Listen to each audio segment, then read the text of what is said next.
Fala pessoal, tudo bom com vocês? Vamos dar continuidade, mais uma aulinha da nossa disciplina Filosofia, perfeito? Nós vamos agora falar sobre o mito da caverna. Posteriormente, eu vou trabalhar o livro inteiro com vocês, tá? Mas vamos aqui nessa colocação. Imaginemos, escreve Platão, uma caverna separada do mundo exterior por um alto muro. Entre esse muro e o chão da caverna há uma fresta, por onde passa alguma luz externa, deixando a caverna na obscuridade quase completa. Desde seu nascimento, geração após geração, os seres humanos estão acorrentados ali, sem poder mover a cabeça na direção da entrada e nem se locomover até ela, forçados a olhar apenas a parede do fundo, vivendo sem nunca ter visto o mundo exterior, nem a luz do sol. Estão quase no escuro e imobilizados. Abaixo do muro, do lado de dentro da caverna, há um fogo que ilumina vagamente o interior sombrio e faz com que as coisas que se passam do lado de fora sejam projetadas como sombra nas paredes do fundo da caverna. Pensemos na caverna como se fosse uma sala de cinema e o fogo como a luz de um projetor de filmes. Do lado de fora, pessoas passam conversando e carregando nos ombros figuras ou imagens de homens, mulheres, animais, cujas sombras também são projetadas na parede da caverna. Nunca tendo visto o mundo exterior, os prisioneiros julgam que as sombras das coisas e das pessoas, os sons de suas falas e as imagens que transportam nos ombros são as próprias coisas externas e que os artefatos, as figuras e imagens que alguns transportam, são seres vivos que se movem e falam. Os prisioneiros se comunicam, dando nome às coisas que julgam ver, sem vê-las realmente, pois estão na obscuridade. Imaginam que o que escutam e o que não sabem, que são sons vindos de fora, são as vozes das próprias sombras, e não dos seres humanos cujas imagens estão projetadas na parede. E também imaginam que os sons produzidos pelos artefatos que essas pessoas carregam nos ombros são vozes de seres reais. Qual é, pois, a situação dessas pessoas aprisionadas? Tomam sombras por realidade, tanto as sombras das coisas dos seres humanos exteriores, como as sombras dos artefatos fabricados por eles. Essa confusão, porém, não tem como causa um defeito da natureza dos prisioneiros, e sim as condições adversas em que se encontram. O que aconteceria se eles fossem libertados dessa situação miserável? Um dos prisioneiros, inconformado com a condição que se encontra, decide abandonar a caverna, abrir um instrumento com a qual quebra os grilhões. De início, move a cabeça, depois, né, o corpo todo.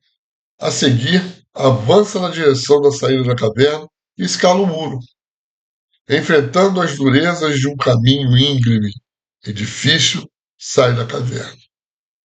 No primeiro instante, fica totalmente cego pela luminosidade do sol, com a qual seus olhos não estão acostumados. Enche de dor por causa dos movimentos que seu corpo realiza pela primeira vez e pelo ofuscamento dos seus olhos sob a ação da luz externa, pois a mais forte do que o fraco brilho do fogo que havia no interior da caverna. Sente-se dividido entre a incredulidade e o deslumbramento. Incredulidade, porque será obrigado a decidir sobre onde se encontra a realidade, no que vê agora ou nas sombras em que sempre viveu. Deslumbramento, literalmente ferido pela luz, porque seus olhos não conseguem ver com nitidez as coisas iluminadas. Seu primeiro impulso é retornar à caverna para livrar-se da dor e do espanto atraído pela escuridão, que lhe parece mais acolhedora. Além disso, precisa aprender a ver, e esse aprendizado é doloroso, fazendo desejar a caverna, onde tudo lhe é familiar e conhecido. Sentindo-se sem disposição para regressar à caverna por causa da dureza do caminho, o prisioneiro permanece no exterior. Aos poucos, habitua-se à luz e começa a ver o mundo. Encanta-se. Tem a felicidade de finalmente ver as coisas como elas realmente são, descobrindo que estivera prisioneiro a vida toda e que em sua prisão vira apenas sombras. Doravante desejará ficar longe da caverna para sempre e lutará com todas as suas forças para jamais regressar a ela. Mas lamenta a sorte dos outros prisioneiros. Por fim, toma a difícil decisão de regressar ao subterrâneo sombrio para contar aos demais o que viu e convencê-los de se libertarem também. E lhe acontece nesse retorno. Os demais prisioneiros zombam dele, não acreditando em suas palavras. Se não conseguirem silenciá-lo, com suas caçoadas tentarão fazê-lo, espancando, espancando. Se mesmo assim ele teimar em afirmar o que viu e os convidar a sair da caverna, certamente acabarão por matá-lo. Mas quem sabe alguns poderão ouvi-lo e, contra a vontade dos demais, também decidir sair da caverna rumo à realidade. O que é a caverna? O mundo de aparências em que vivemos, que são sombras projetadas no fundo. As coisas que percebemos, que são os grilhões das correntes, nossos preconceitos e opiniões, nossa crença de que o estamos percebendo é a realidade. Quem é o prisioneiro que se liberta e sai da caverna? O filósofo. O que é a luz do sol? A luz da verdade. O que é o mundo iluminado pelo sol da verdade? A realidade. Qual o instrumento que liberta o prisioneiro rebelde e com o qual ele deseja libertar os outros prisioneiros? A filosofia.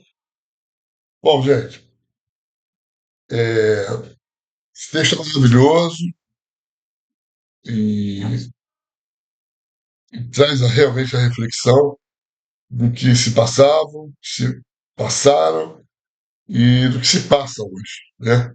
Essa prisão à, à Matrix, aos sistemas, às ilusões, e a realidade lá fora é outra. E quando você acorda, filosoficamente, você encontra esse mundo, você se liberta daqui. Mas é muito importante mostrar, porque quando volta para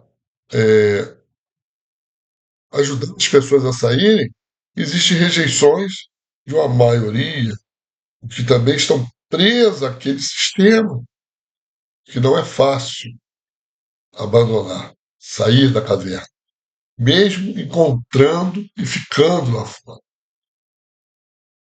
Pode haver até um retorno à caverna se não forem fortes o suficiente para se manter fora da caverna.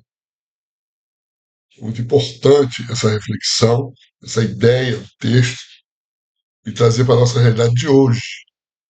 E aqui é muito importante quando fala que o que vai libertar os outros prisioneiros? A filosofia. Por que a filosofia? Pensar, o agir, questionar. Isso é que vai fazer a diferença. Tá bom? Então, dê o joinha no seu vídeo, aqui no vídeo, compartilhem, ajudar o nosso canal, nossos cursos são gratuitos, tá? E até a próxima aula, onde nós vamos falar sobre nossas crenças costumeiras. Bom, até a próxima.